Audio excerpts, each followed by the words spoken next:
welcome to stage 14 of the Giro d'Italia. We're picking up the race 60 kilometers from the finish line, and there's still two big mountains to climb in the Valico di Belmonte, which is a Category 1 climb, then the final climb up to the finish at Santuario di Europa, which I think is also a Category 1 climb, but it's not nearly as hard. But we'll see if the big climbers try and launch attacks today, or if this breakaway can survive. I have to say, the odds are not in favor of the breakaway. It was a very large group that went off the front today, with their advantage only around 3 minutes on the main field. And the peloton has ridden a fairly strong pace today. You see it's not entirely intact, just 60 riders in this group. So we'll catch up to the breakaway survivors soon enough. That was Ugo Zorzi we just saw. Eloisa Donna's been dropped. But this is Jeff Cooper, I believe Dimitris Zionis, Josephine Udebaya, and Ibai Leida. We get confirmation of the Doimo rider, but I do think it's Zionis. And they are on the lower slopes of the Valico di Belmonte. And this is an important climb for Josephine Udebaya. She needs to stay with Jeff Cooper and Ibai Leida, because at the top of the mountain is a lot of points for the mountain's classification, and if she wants to win that long term in the Giro, she needs to score a lot of points on that climb today.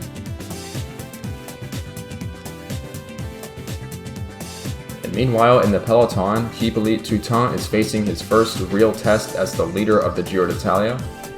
He won the stage 12 time trial in dominant fashion. Stage 13 was flat, and now he'll be under attack from the climbers on stage 14. So he leads by just over a minute on Chongling Shin of Valnor, and from there he leads by a couple minutes over most of the big climbers. I think he has a good chance of keeping his lead today because this climb of the Valico di Belmonte is a long way from the finish, and then the final climb to Santuario di Europa I don't think is hard enough for Toutain to be dropped. But if he's on a bad day, then Chongling Shin would be the next man up to lead the Giro. And we've had a lot of different leaders of the Giro d'Italia. We had Kazim Benabi, Johnny Valters, Josephine Udebaya, Luis Sancho, now Hippolyte Toutain. Could see another one before the end of the Giro. You see, Valnor must feel good about the chances of Chongling Shin today, because they're doing work at the front of the field. This is Samuel Houdin, who's been a very productive domestique in this Giro d'Italia. We've seen him leading out sprints for Superchak Chirativat as the next to last lead-out man, and now he's doing work in the mountain stages. This peloton has been reduced by a few riders since we started the climb. It's down to just 44. So the pace, not entirely slow back there, but Jeff Cooper's doing a good job up here, and he's maintaining a gap of 2 minutes 45 seconds to the peloton. Cooper is a very good climber, but he's probably the third man up on his team in terms of leadership, so he's lost some time trying to assist Yevgeny Balashkov and Luis Sancho, but now he has the freedom to go get in a breakaway. And the same can be said by Ibai Leida. He's had a poor Giro so far, but he can redeem himself by getting in these breakaways and going for stage wins. It looks like Wilmer Rodriguez of Euskaltel Euskadi has taken over the pacemaking, and that has hurt some more riders in the peloton because the peloton is now down to 30 riders. And Euskaltel have 3 of the best climbers in the race, so they are very strong in the mountain stages. And Kyoto, for all their brilliance in the time trials and all-round strength as a team, you could say they are a bit vulnerable in the high mountains in terms of controlling the race, because it will be up to Hippolyte Toutain to chase the moves himself at the most crucial moments. But we're into the final kilometer of this climb, and Udebaya needs to go for this sprint here to try and score maximum points. You see they slowed up, they might be all thinking of the sprint actually, and Zionis will go first, Udebaya on the right, Leida on the left. Leida's going to take maximum points, Udebaya just into second place there. And the current way the things look with the breakaway and their advantage is that if the race ended right here, Udebaya would jump up to second place overall. So just as she did on stage 8, could be looking at a move up the GC. But of course, a long, long way until the finish. But sometimes with these breakaways in the last week of the Giro, you can backdoor a high finish overall. And that really annoys some of the climbers who work very hard for 3 weeks only to get overhauled by a silly breakaway. But in my book, no breakaway is silly. It's always a brave thing to do to ride at the front of the race. So if Udebaya was going to move up like that, she would certainly deserve it. In this reduced peloton of 25 riders, so things have really blown up here, and they're being led down the mountain by a sprinter, that is Miroslav Kostra. Brilliant rider he is. He's third in the points jersey competition for the most consistent sprinter, and here he is leading a reduced peloton down a mountain. So 30 kilometers to ride now, only halfway down this descent, then we'll start the climb up to Orepa. So Udebaya and Lida lead by around 3 minutes over the peloton, and as they go down the mountain, we'll briefly go over the updated team standings for the Giro d'Italia because things have changed since the start of the Giro. Kyoto are still the leaders. They maintain approximately their advantage over AlphaTauri as it was 14 stages ago. But VeloTour, they've made a few gains. They're closing in on AlphaTauri, under 200 points behind there. So things still tight at the top of the team leaderboard. And other teams like Euskaltel Euskadi and Nautalia have moved up. They've won stages and they've scored points for leading the jerseys, so they are closing the gap a little bit on the top teams. And other teams like Doimo and Trupel are really struggling in the Giro. But a lot more points to be scored because we have the points for the final general classification, we have more stages, and we have points for winning those secondary competitions. Udebaya and Lida have just gone under the 20 kilometers to go banner, and Udebaya is attacking Lida. That is a questionable choice. She's spending a lot of energy for this, but we know she's very aggressive once she gets in the breakaway. But she really should be working with Lida instead of spending all the energy herself. Lida will just follow the wheels. He's going to get a nice ride to the bottom of the climb. So Santuario di Orepa, just on the horizon here. They'll turn right, I believe, then start climbing up to the finish. Their lead of the peloton, just 2 minutes. So they've made a good descent down the mountain in the groups behind. And it looks like the other group of Zionis, they're about to get caught by the main field. So Udebaya, who lies 7th place overall in the GC, will lead the race onto Santuario de Orepa. But look at the peloton. They want to be in good position at the bottom of the climb, so that's why they're going so hard. VeloTour taking up the pace now. The Sismic riders in position for Carlos Nello. Miroslav Kostra did so much work on that descent, he's just been dropped here. And it looks like Lida and Udebaya are about to be caught. So their escapade will have no gains in the end. In fact, they're probably both going to lose a lot of time today because they must be very tired. And it's up to the big climbers now. Nicholas Vollenbeider taking up the pace for Carlos Nello. He's the youngest rider in the race. Comes from a town in Austria known for their winter sports, but he hates the cold so much, and that's why he rides his bike. Now he's doing it in the VeloTour, and look at Udebaya, so defiant, trying to stay at the front of the race. I don't think for very long. And look at those Hackett riders, they're all queuing up to try and launch Manuel Navarro. Tafkaledze is dropped quietly. She had a very good day today, still being in this group. Ayun Batar, he is gone. 5 kilometers to go now, and it's still Vollenbeider setting the pace. They want to try and hurt Hippolyte Touton, all the other climbers. Udebaya has been dropped, so no points at the top of the climb for her today. Lida is still sticking around, and AlphaTauri now coming towards the front. This is a good stage for Luis Sancho. The finish does suit him. It looks like just tactical pacemaking here, no big attacks yet, perhaps waiting until the final kilometers. You don't want to overcook yourself and get passed over for a few seconds. Touton is at the back of this group, he needs to move up a little bit. And Balashkov, I think, is going to lead out Luis Sancho for a big attack. Under 3 kilometers to go. Navarro on the wheel of Sancho, Nello is up here. That's Rodriguez for Euskaltel Euskadi. They need to get Jean-Marie Caillou up here. Then Pavlova is up there for Doimo on the wheel of Manuel Navarro. And Touton is still at the back of this group. He does need to move up. So a big sprint goes off the line. He's going to lose some time. And And here comes Luis Sancho, who's going to launch, as he often does, from a long way out. And I don't know if anyone can answer this. Navarro is trying to close the gap. Carlos Nello is up there.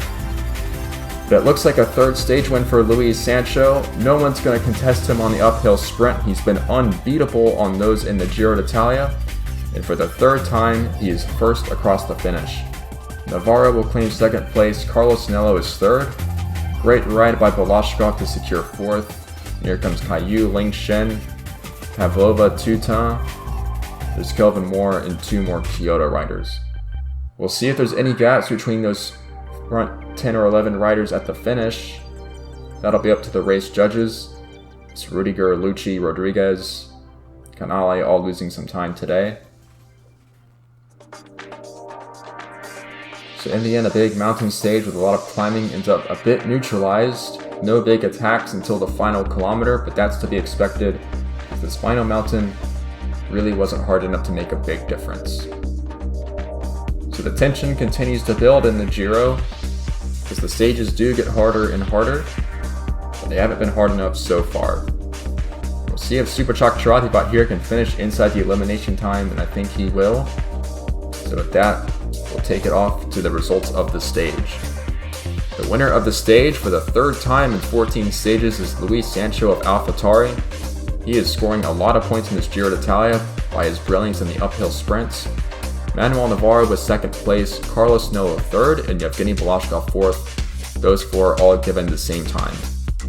Places 5 through 11 finished 21 seconds back, and that was led by Jean-Marie Caillou of Euskaltel Euskadi, then Changling Shin, Hippolyte Tutin, Eliana Pavlova, Kelvin Moore, Egon Kalas, and then Ibai Leida from the early breakaway.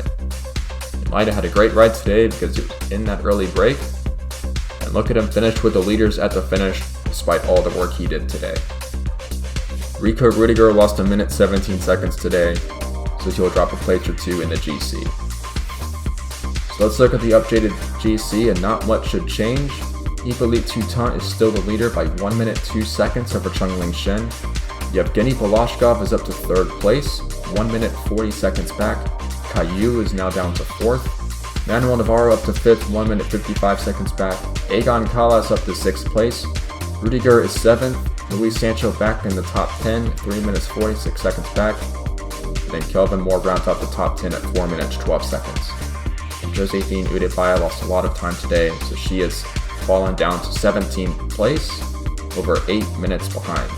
So her adventure in the high rankings of the Giro is over, I think. And meanwhile, in the points competition, no points scored amongst the big riders today, so Johnny Vouchers is still the leader. And Josephine Udebaya still leads the mountains classification. She scored points on the early climbs. And the stage winner, Luis Sancho, is up to second place. And the big climbers will start closing the gap. You see Ibai Leida and Jeff Cooper entering the top 5. In the team competition, Kyoto has extended their lead over everybody else. They lead by over 5 minutes ahead of Euskaltel Euskadi, and now Talia is down to third place. This mountain stage was a bit of a teaser, but I assure you the next one should be a lot more impactful. It's a very difficult mountaintop finish tomorrow, the hardest we've seen in the Giro yet, and this will be the time for the climbers to really assault Hippolyte Tutin. So stage 15 should be one of the most decisive stages for the outcome of the Giro d'Italia. Thanks for always just watching, and we'll see you next time for stage 15.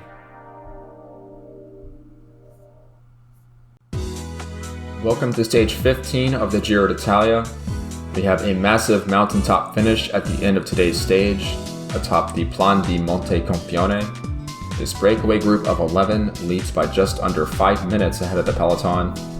And those 11 riders are Jeff Cooper, Joaquin Pinto, Giovanni Canale, Sadek Frokmanesh, Josephine Udebaya, Harold Skofgo, Eloisa Donna, Dimitris Sionis, Virgil Lazarescu, Jamal Safari, and Emil Meyer. That is a very strong group, and we'll see if they can still work well together once they start this final climb.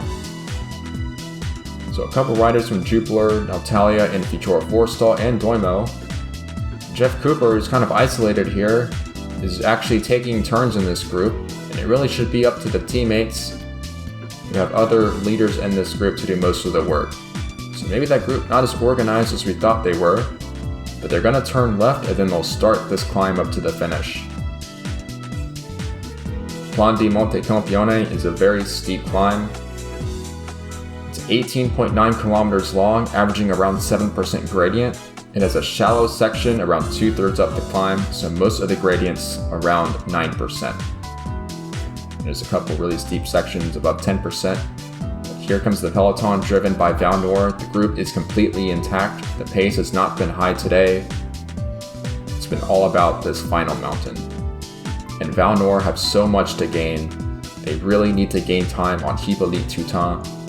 So Chongling Shen has to be the star man, and he has to finish it off. And all the other VeloTour riders will sacrifice themselves to put Chongling Shen in the best possible position to attack Hippolyte Toutain. So they will go as hard as they can, try and put Toutain in bad position, try and drop his teammates, and we'll see if Chongling Shen will launch a big attack.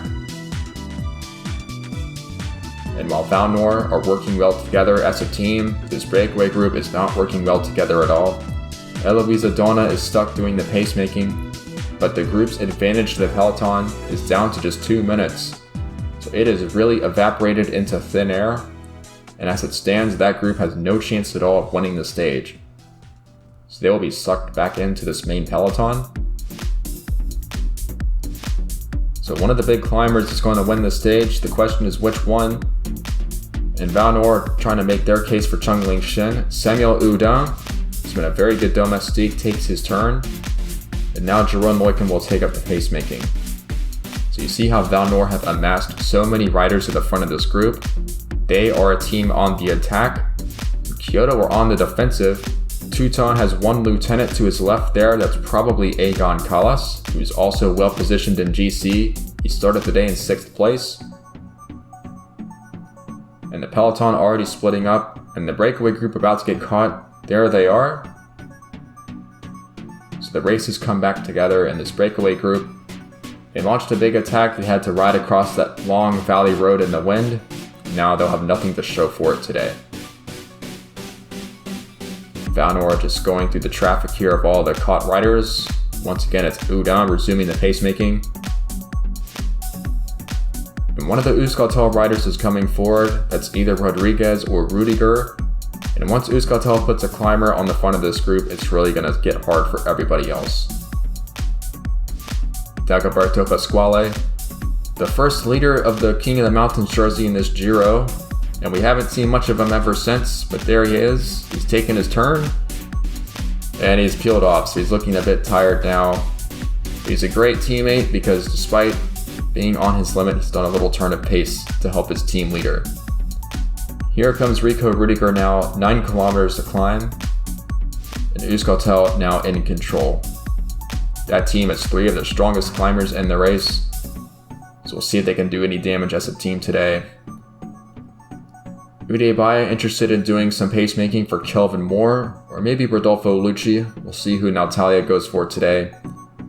Moore has not had a good Giro. He's sitting down in 10th place. But if he's good on this mountain today, he can start moving up a little bit long term. We're onto the shallower section now, and it seems things have set up a little bit until Rodriguez comes through. And the little Colombian is such a fantastic climber. And this group now down to just 24 riders. And Egon Kallas, he's in 6th place overall, and he's looking tired. So Kallas is going to be dropped. And there's still 5Ks to climb. So Kallas, well, he's lucky to get back in this group because the pace is set up. But he's in danger of losing time if anyone tries to attack. The race looking a bit neutralized. I think the domestiques are all pretty tired. Rodriguez comes back to the front now. Toutain still looks comfortable, but his teammates are all cooked. Now is the time to attack him. VeloTour running out of riders as well. Ling Shin is all alone. Euskaltel still have their numbers. Now Talia still have 3 riders in this group. I think Navarro a bit lonesome as well. His last teammate looking tired as well. But no one's attacking yet. 3Ks to go, and Ling Shin says, fine, I'll do it myself. So he's going to launch a bit of an attack here. He's not trying to sprint away from everyone, just put everyone else under pressure. 2Ks to go now. This is just a time trial to the finish for Chongling Shin. He says, I'm going, and if you follow my wheel, great. If you can't, then you're going to be dropped. Teuton is suffering. Teuton has been dropped. So this is what the climbers are waiting for. The Malia Rosa of Hippolyte Teuton is dropped. Do they have any energy left to gain time? It's Navarro, Caillou. I think that's Luis Sancho, and then Chongling Shin. They're all looking on their limit, and they're going to sprint for the line. Sancho is dropped. Caillou is suffering, and Ling Shin, he's going to be the strongest at the end of the stage. He dug deep for that sprint. He came around Caillou and Navarro, and Ling Shin gets the stage win for VeloTour. Navarro is second, then Caillou. Sancho in fourth, and then Pavlova. And Teuton is going to lose about 1 minute. And Udebaya in 6th place. That is an unbelievable performance by Udebaya, finishing ahead of a lot of great climbers. But this is going to be super close between Ling Shin and Teuton. Teuton led by 1 minute and 2 seconds at the start of the stage. I think he lost 59 seconds at the finish line. So we'll see if the time bonus gives the lead over to Ling Shin. You see the likes of Rodriguez, Kelvin Moore, and Nello, and Balashkov, they're losing significant time today. Around 2 minutes for all of them. Egon Collis really suffered today, 2.5 minutes down. So that race seemed to be destined to be just like yesterday's stage. Bit of a neutralized uphill sprint between the big climbers, but then things really came unstuck in the last 2Ks. And as a viewer, thankfully Chongling Shin decided to give us fans what we wanted, a big attack towards the end. And he might have done enough with that to take the race lead, and he also won the stage. So let's look at the stage results now, because a lot to unpack and a lot of riders losing time. Chongling Shin is the stage winner, the third stage win for VeloTour in this Giro d'Italia, so they are keeping pace with the other top teams. He was 10 seconds ahead of Manuel Navarro, 20 seconds ahead of Jean-Marie Caillou, 37 seconds ahead of Luis Sancho, and then in 5th place, 57 seconds ahead of Ileana Pavlova, Josephine Udebaya, Hippolyte Teuton, and Wilmer Rodriguez. In 9th place was Kelvin Moore, 1 minute 37 seconds back, along with Carlos Nello and Giovanni Canale. Evgeny Balashkov and Rigo Rudiger lost 1 minute 58 seconds today, and Egon Collis lost over 2.5 minutes. So the updated GC is going to look very different. The time gaps once again going out, and Hippolyte Teuton is going to lose the race lead. Chongling Shin becomes the new leader of the Giro by 5 seconds ahead of Hippolyte Teuton. Manuel Navarro is now up to third at 1 minute 7 seconds. So the Spanish climber lost a lot of time in that time trial, and he's getting it all back here, already back up to 3rd place. Jean-Marie Caillou is still 4th at 1 minute 8 seconds. Balashkov now 5th at 2 minutes 46. Luis Sancho up to 6th at 3 minutes 31, so he too is climbing back up the leaderboard after his horrible time trial. Pavlova is up to 7th place at 3 minutes 51 seconds. Rudiger is now 8th, Collis down to 9th, and Kelvin Moore remains 10th place at 4 minutes 57 seconds. The points classification is unchanged today, and the mountains classification still led by Josephine Udebaya, and perhaps improbably she scored points at the top of this climb today, which I would have thought impossible given the circumstances with 10 kilometers to go. So that was a really impressive performance. But Luis Sancho, the winner, or he wasn't the winner, but he scored more points and he's continuing to close the gap. So once again, Udebaya having to work very hard to maintain her advantage. And look at Ling Shin, he had scored almost no points at all, and now he's up to 3rd because he won the stage. In the team classification, a setback for Kyoto, but they still lead the competition over Euskaltel Euskadi. But another stage like this, and they might end up losing that team classification. So that'll go down to the final mountain stages. Natalia is still 3rd, VeloTour, AlphaTauri, pretty much the same 5 teams as it's been for the last week or so. VeloTour are in the driver's seat now because they have the leader of the general classification in Chongling Shin. And he looks good to defend that all the way to the end because he has a minute's lead over the other great climbers. but anything can happen in the last week of a Grand Tour, especially the Giro d'Italia, which always has a history of surprises right in the final stages. The mountains are not over yet. Stage 16 is another mountain stage, so Chengling Shin is going to be tested tomorrow. We'll see if he can hold off the challengers or even extend his lead. So this is what Grand Tours are all about when the mountains arrive and the big riders vying for that final leader's jersey do battle against each other. So thanks for watching with us in Stage 15, and we'll see you next time for Stage 16.